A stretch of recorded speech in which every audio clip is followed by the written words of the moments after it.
Bem-vindos à segunda temporada do Dispositivo, o podcast da revista Dispositiva. Eu sou Eduardo Lopes. Nessa temporada, vamos conversar sobre textos publicados no número 22 da revista Dispositiva, a edição publicada no segundo semestre de 2023. Serão 4 episódios além desse piloto. Os textos abordados nessa segunda temporada foram escolhidos por tratarem de temas similares.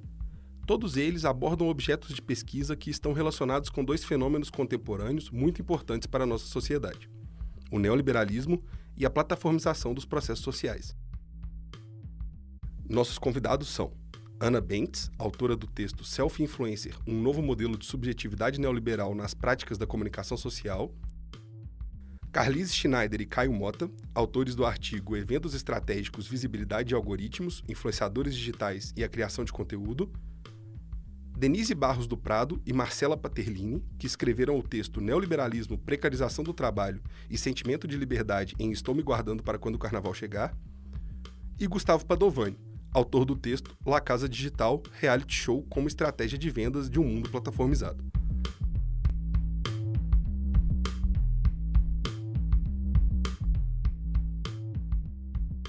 E no episódio de hoje a gente vai fazer uma coisa diferente. Este episódio piloto é uma espécie de bastidores do dispositivo. Hoje nós vamos conversar com o Zeca Lemos, mestrando na PUC Minas e bolsista FAPEMIG. O Zeca é jornalista formado pela Universidade Federal do Ceará, a UFC, e foi ele quem entrevistou os convidados dessa temporada. Hoje a gente vai falar sobre alguns dos principais temas que foram debatidos nos episódios e como foi a experiência de entrevistar os pesquisadores. Oi, Zeca, boa tarde. Olá, Eduardo, boa tarde. É um prazer, uma honra conversar com o podcast Dispositivo. Zeca, eu acho que é legal que os nossos ouvintes saibam que nessa temporada a gente dividiu o trabalho das entrevistas, né?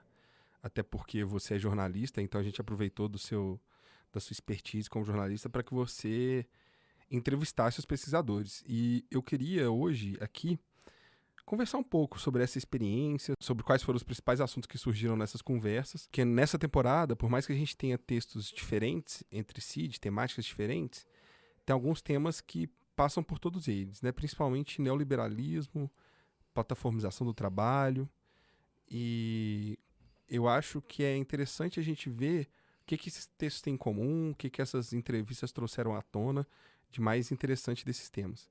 Primeiro eu queria te perguntar, eu tenho a impressão que nos episódios que estão por vir, o neoliberalismo ele foi abordado de diferentes maneiras. E uma coisa que chama a atenção é como os textos e as entrevistas elas tratam o neoliberalismo como um modo de racionalidade, uma forma de ver o mundo e que se impregna em diferentes camadas da sociedade, diferentes âmbitos da nossa vida. Como que você vê isso? Eu acredito que o neoliberalismo, colocado nas pesquisas, cada uma com seu tema, com as suas particularidades, com as suas metodologias, ele gira em torno de uma cultura digital em que a gente tem uma plataformização muito forte que impacta a vida das pessoas em diversos níveis. Então, como você bem colocou, Eduardo, a gente tem pesquisas bem distintas, pesquisas que têm objetos bem distantes, mas que tratam o neoliberalismo como, de fato, parte integrante da cultura. De fato, uma parte relevante do nosso modus operandi, do pensar, do agir. E a gente pode interpretar isso em diferentes fenômenos sob diferentes óticas. No artigo do professor Gustavo, que ele fala, por exemplo, do reality show, da Casa Digital, do Pablo Marçal, que inclusive agora candidato a prefeito, né, de São Paulo. No artigo da Denise e da Marcela, elas fazem uma análise do documentário Estou Me Guardando para Quando o Carnaval Chegar, que retrata o cotidiano de uma fábrica têxtil no interior de Pernambuco. Então você tem múltiplas situações em que o neoliberalismo age, em que o neoliberalismo está impregnado, não apenas no nosso cotidiano braçal, prático, de fato, no trabalho, mas sim de uma maneira simbólica, em como a gente pensa, em como a gente enxerga o mundo. Daí tem várias camadas que a gente pode analisar e que foram tratadas nas pesquisas. Entre elas, por exemplo, essa cultura da meritocracia, essa cultura do trabalhe que você pode chegar onde você quiser. Zeca, é muito interessante. Eu tive essa mesma impressão que as pesquisas, no geral, elas abordam o neoliberalismo não só como um viés político e econômico, mas como um modo operandi mesmo, assim, de sociedade.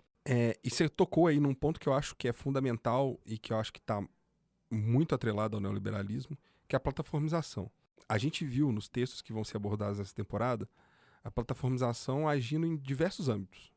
A plataformização do trabalho, a cultura plataformizada com os influencers como profissionais de produção de conteúdo, a cultura do marketing plataformizado, com o caso do Paulo Marçal. O que eu vejo também é que todos os artigos que eles tratam da plataformização, eles também tratam ela como um fenômeno abrangente, um fenômeno que interfere em diferentes aspectos da nossa vida e um fenômeno que cresce muito rápido, que ganha importância cada vez maior e numa velocidade cada vez maior também. Como que você vê essa relação assim da plataformização também como um novo modo de sociabilidade cada vez mais onipresente? Eu concordo que a plataformização hoje ela está entrando em âmbitos que a gente jamais pensou que ela pudesse entrar. Há algum tempo atrás, no senso comum, as pessoas pensavam que plataforma seria apenas um sinônimo de aplicativo de celular, né? Um aplicativo que você baixa ali e que tem determinada atribuição. Hoje a gente já vê que isso tem desdobramentos muito mais complexos em diversas camadas sociais. Quando a gente pensa, por exemplo, o tema dos artigos, da cultura dos influenciadores digitais, né? Abordada pelo Self-Influence da Ana Bentes também pelo artigo da Carlise, do Caio. Os influenciadores, eles são uma categoria profissional de fato que tem um impacto muito grande, que movimentam milhões no país, né? E tudo isso altera a maneira como a gente percebe a sociedade. Tudo isso altera a maneira como a gente se espelha para viver os nossos hábitos, os nossos costumes. Então se torna algo realmente onipresente, algo que está com a gente, como a gente fala, 24 horas por dia e 7 dias por semana, o tempo inteiro. E por mais que você tente desintoxicar, por mais que você tente não estar tão presente ali, às vezes, aquilo vai te permear de alguma maneira. Porque hoje em dia a vida, seja profissional, seja pessoal, passa pela plataformização. E isso, para quem é da academia, para quem constrói ciência, tem que ser analisado por um viés crítico muito responsável. Acho que uma coisa que ficou clara também, analisando esses diferentes aspectos que são influenciados pela plataformização, é que hoje não existe sair da internet mais, né? Ou sair das plataformas mais. Nossa vida, ela é trespassada por essas lógicas o tempo todo. Mas aí, Zeca, tem uma... Já que a gente falou um pouco do neoliberalismo e falamos também dessa plataformização, eu acho que tem uma coisa importantíssima que passa por todos os textos que são abordados nessa temporada, que é a precarização do trabalho. E como os trabalhadores precarizados estão envolvidos com plataformas, como as plataformas também são instrumentos de precarização do trabalho. E talvez esse seja um dos principais fios condutores dessa temporada, como que o trabalho é afetado. O trabalho numa sociedade neoliberal é muito afetado pelas plataformas. Eu queria que você contasse pra gente, em relação ao trabalho, às lógicas de trabalho, o que a gente tem nessa temporada e quais foram os principais aspectos abordados. O trabalho sob esse cenário de plataformização, de um neoliberalismo que tem um sistema ancorado muito nessa cultura digital, ele é afetado de maneira substancial, de maneira muito intensa, porque, como é colocado nos artigos, no caso o artigo da Carlise e do Caio, eles analisam a construção de eventos a partir dos influenciadores, né? No caso da Ana Bentes, ela analisa self-influencer. Então, são temas que giram em torno justamente desse tema do trabalho, desse assunto do trabalho nesse meio plataformizado. Porque o influenciador hoje, ele não é ninguém mais que alguém que está trabalhando o tempo inteiro. Por quê? Porque ele precisa estar onipresente na plataforma. Ele precisa estar lá todo dia, toda hora, mostrando a vida dele, o cotidiano dele, o que ele faz. Ou seja, é uma lógica de trabalho muito diferente do que a gente entendia como tradicional do modelo CLT, aquela coisa de um horário para entrar, um horário para sair. Dentro da plataformização, não. Dentro da plataformização, você precisa estar o tempo inteiro ali dentro. Você precisa estar o tempo inteiro presente. Se você ficar 2 dias fora, ninguém mais lembra de você. Ou seja, você às vezes pensa que a rede social pode ser um ambiente para desopilar, para relaxar, mas não. ela é um ambiente de precarização de trabalho também, né? No caso do artigo do Gustavo sobre o reality show do Pablo Marçal, isso também se mostra.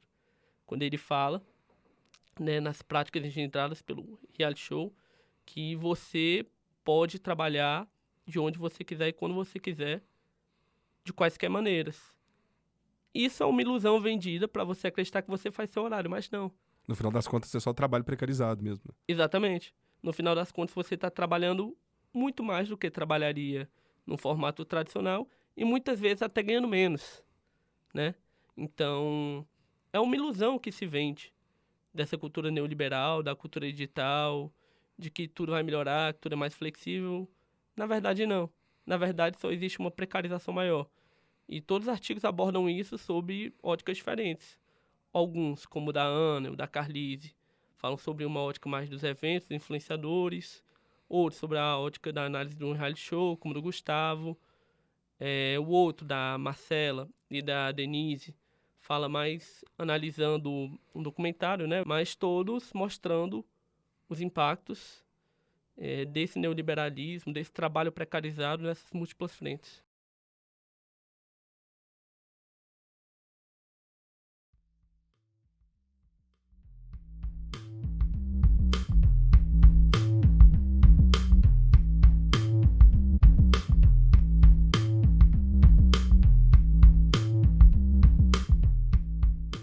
É interessante isso, né? Porque, claro, nossa audiência ainda vai ouvir os episódios a partir da próxima quarta-feira, mas 3 artigos eles falam de trabalho precarizado. E são 3 formas completamente distintas entre si de abordar trabalhos precarizados completamente distintos entre si também. Num deles, que é esse documentário que o Zeca citou, chamado Estou Me Guardando para Quando o Carnaval Chegar, as pesquisadoras falam sobre como esse documentário retrata a ideia de neoliberalismo e mostra o trabalho precarizado na fabricação de jeans na cidade de Toritama. E é um trabalho precarizado braçal, né? Os trabalhadores individualmente produzem jeans e ganham por peça. É isso, né? E no texto do Gustavo Padovani, por exemplo, que você citou também, ele vai falar de como o Pablo Marçal, político, empresário, coach, influencer e tantas outras coisas, criou produtos, que são infoprodutos, que ensinam pessoas a trabalharem com marketing na internet, segundo ele. E isso também é uma forma de trabalho precarizado, porque as pessoas não têm vínculo empregatício com ninguém e não têm garantias trabalhistas também, né, que é o mais importante. E no texto da Ana Bentes, ela fala sobre como os influenciadores são uma nova forma de subjetividade, como a cultura de plataforma enquadra os influenciadores como pessoas que venceram na vida nessa lógica de economia da atenção e economia criativa, mas que no final das contas também estão fazendo um trabalho precarizado, como você disse. Então eu acho que esse é um dos temas mais importantes dessa temporada e é interessante ver como ele foi abordado por frentes completamente diferentes. Zeca, falando ainda nessa ótica do trabalho, eu tenho a impressão também que o trabalho precarizado e a plataformização contribuem muito para uma atomização da classe trabalhadora, né? Todos esses movimentos são no sentido de dispersar os trabalhadores e para que não haja coesão entre os trabalhadores, para que não haja vínculos empregatícios sólidos. É isso mesmo?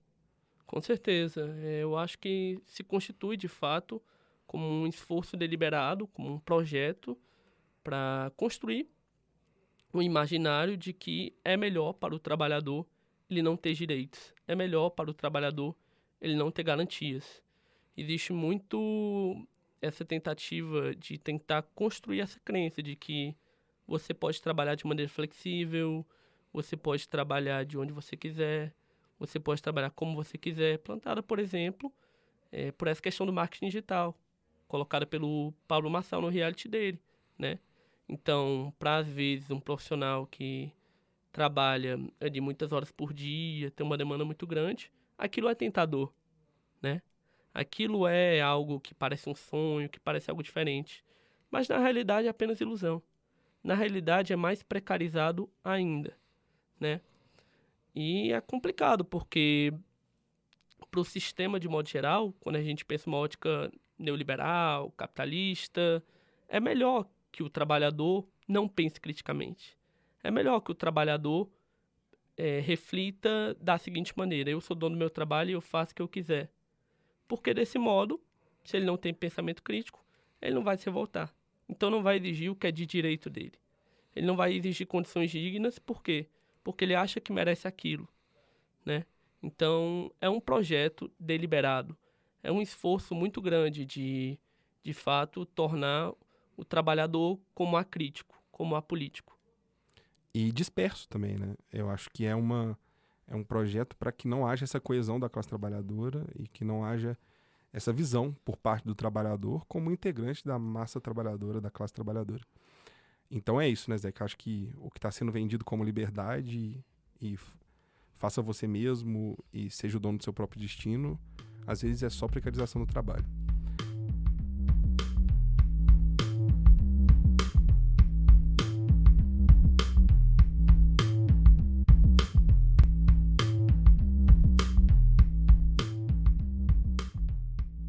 Uma peculiaridade dessa temporada é que 2 dos trabalhos que foram tratados nos episódios foram escritos por orientandos junto com seus orientadores. Né? O caso da professora Carlise Schneider com o Caio Mota e da Denise Barros com a Marcela Paterlini. Eu acho que isso é muito interessante, até porque nossa audiência tem vários pesquisadores que são mestrandos e doutorandos, e eu queria que você contasse como foi a experiência das entrevistas em si, como foram esses bastidores, como foram as conversas, foi tudo online, né?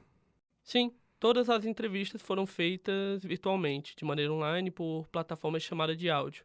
E foi interessante porque nós tivemos perspectivas muito distintas. Tivemos perspectivas de professores, já doutores, com seus mestrandos, como você comentou, o que é muito bacana porque desmitifica essa questão da revista acadêmica ser vista como algo para ser publicado apenas por já doutores, pessoas com anos de academia. Contribui também para a democratização do fazer científico, né? Tivemos experiência com doutorandos, no caso o Gustavo Padovani, que está fazendo doutorado atualmente. Experiência também com uma professora já de alguns anos, a Ana Bence, publicou o artigo dela. Mostra que a Dispositiva, enquanto revista que busca essa divulgação científica, ela busca estar aberta, claro que dentro dos rigores acadêmicos, mantendo um bom nível, a receber diferentes pesquisas, diferentes universidades também, é importante citar, né? Todos os artigos selecionados foram escritos por professores e acadêmicos de diferentes universidades, um da Federal de Santa Maria, do Rio Grande do Sul, outro da FGV, outro da UFSCar, da Federal de São Carlos, em São Paulo, outra da UFOP, a Federal de Ouro Preto, né? Então, uma diversidade de temas, uma diversidade de abordagem e, sobretudo, também de pesquisadores. Então, são percepções, são perspectivas distintas que tendem a se acrescentar juntas. Eu acho muito interessante essa pluralidade de vozes que o dispositivo abrange. Como você disse aí, né? São universidades de 4 estados diferentes. Rio Grande do Sul, Rio de Janeiro, São Paulo e Minas Gerais. E também essa diversidade de abordagem, né? Por mais que os temas sejam parecidos, a gente tem trabalhos sobre audiovisual, a gente tem trabalhos sobre plataformização, diversos aspectos, a gente tem trabalho sobre relações públicas, e todos eles tratam de temas que são afins e que acho que no final das contas construíram uma temporada muito coesa. E Zeca, ainda nos bastidores, explica para a nossa audiência um pouco como que você, como jornalista e como pesquisador, se prepara para essas entrevistas. Como que você roteiriza as perguntas e etc. De início, o principal, claro, é ler o artigo. Antes de construir qualquer roteiro, antes de construir qualquer ponto norteador, é importante você ler o artigo de maneira íntegra para saber, de fato, o que o artigo coloca, qual a abordagem dele, qual a metodologia, onde ele se situa. Após isso, é importante fazer uma análise crítica dele para entender, de fato, onde ele quer chegar, onde ele quer se localizar no campo acadêmico. Vejamos bem, a comunicação ela é uma área muito plural, ela é uma área multidisciplinar, é uma área que dialoga com vários campos. Então, em trabalhos da comunicação, a gente tem um diálogo muito forte, dependendo do trabalho, com a linguística, com a sociologia, com a filosofia. Administração, economia, computação. Exatamente. Então, você tem um diálogo muito forte, você tem uma ligação muito intensa com diversas outras áreas do conhecimento. Logo, é importante ler os artigos na íntegra para entender o que eles são e onde eles querem chegar. Após isso, análise crítica, As perguntas foram desenvolvidas a partir do que seria interessante abordar, o que seria interessante deixar o pesquisador falar sobre o artigo, sobre a pesquisa dele. Até porque é legal essa questão dos bastidores, porque boa parte das pesquisas que são publicadas na dispositiva, elas são braços de uma pesquisa maior, né? Então, o artigo ali, muitas vezes, ele é um braço de uma dissertação, ele é um braço de uma tese, ele é um braço de uma pesquisa que foi desenvolvida ao longo de 1 ano e meio, 2 anos. Então, é interessante para a gente ter essa percepção do macro, né? Que aquela pesquisa é apenas uma parte de outra pesquisa bem mais abrangente, que explora outras coisas de maneira bem mais aprofundada. Então, foi muito rico esse processo. Pesquisadores com percepções de mundo bem diferentes entre si, como a gente já comentou, de estados diferentes, pesquisadores que se situam fora do eixo que a gente tem, tipo, pesquisa acadêmica, muitas vezes, aqui no Brasil, o eixo Rio-São Paulo ali, as duas capitais, as maiores cidades do Brasil. Então, a gente tem interior do Rio Grande do Sul, interior de Minas Gerais, mostrando que se faz pesquisa de qualidade fora desse eixo. Enfim, pesquisas que somaram muito e que eu acho que tendem a agregar bastante. E eu acho muito interessante e muito bom. Na última temporada fui eu que conduzi essas entrevistas. Não tão bem quanto você, mas fui eu. E que a gente aprende muito, né? A gente, para conduzir essas entrevistas, a gente vai ler os textos, a gente pesquisa e a gente conhece esses pesquisadores e pesquisadoras que são incríveis, assim, e são sempre muito receptivos, né, Zeca? É muito legal que nossa audiência saiba que, é claro, pra gente ter uma boa temporada, a gente precisa de bons entrevistados, e os entrevistados do Dispositivo, os pesquisadores e pesquisadoras que publicam na revista Dispositiva, são sempre muito receptivos, né, Zeca? Sem dúvida. São pessoas que gostam de conversar sobre suas pesquisas. Até porque, na minha percepção, uma pesquisa ela ganha relevância, de fato, quando ela se expande, quando ela vai para além da academia, quando ela promove o impacto social. E, às vezes, no senso comum, as pessoas têm uma visão de que a academia é algo distante, de que a academia é um mundo à parte. E não. As pesquisas que a gente aborda dentro da dispositiva, as pesquisas que a gente trouxe dentro do podcast, são pesquisas de dia a dia. São pesquisas que estão próximas da audiência do nosso espectador. Quem não tem ouvido falar sobre Pablo Marçal nos últimos meses? Quem nunca foi atravessado por uma realidade parecida, com algumas similitudes, como aquela do documentário Estou Me Guardando para o Carnaval Chegar? Da precarização do trabalho. Então, são coisas que estão no nosso dia a dia, estão no nosso cotidiano. E a pesquisa científica, ela serve justamente para problematizar e para fazer-nos entender melhor. Então, sem dúvida, a gente aprende muito. Eu acho que é uma sorte a gente poder tratar de temas que nos ajudam a entender a realidade que a gente vive, o contexto que a gente vive, e principalmente, no caso dessa temporada, nos ajudam a entender o tempo que a gente vive, que é fortemente marcado por esses assuntos abordados nos episódios.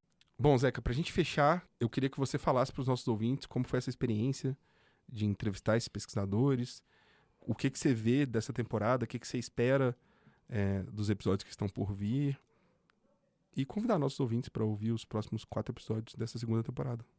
Foi uma experiência muito enriquecedora, Eduardo. Eu acho que nós tivemos uma oportunidade muito bacana de adentrar em pesquisas que conversam entre si, ainda que tenham objetos, tenham temas distintos. E é importante a gente ter uma consciência crítica, a gente saber das reflexões que estão acontecendo no campo acadêmico, para que a gente saiba como criticar, para que a gente saiba como pensar a respeito desses fenômenos que estão tão em voga. E a expectativa pelos episódios é a melhor possível. Eu acho que nós conseguimos condensar pesquisas que, como falado anteriormente, têm um diálogo entre si, mas que trazem perspectivas muito particulares, que trazem perspectivas muito delas mesmas, e o ouvinte não vai se arrepender. Quem ouvir as entrevistas, os episódios do Dispositivo da segunda temporada não vai se arrepender, porque tem muito conteúdo bacana. O que é importante, claro, para fazer a divulgação científica, mas também para propor novas reflexões críticas. Eu concordo com o Zeca, eu acho que as entrevistas estão muito boas E a gente espera que vocês também gostem. Te agradeço, Zeca. Muito obrigado e até a próxima. Eu que agradeço, Eduardo. Muito obrigado pela oportunidade, pelo espaço, por essa parceria na segunda temporada do Dispositivo. Um grande abraço e até a próxima. Fiquem ligados nos próximos episódios.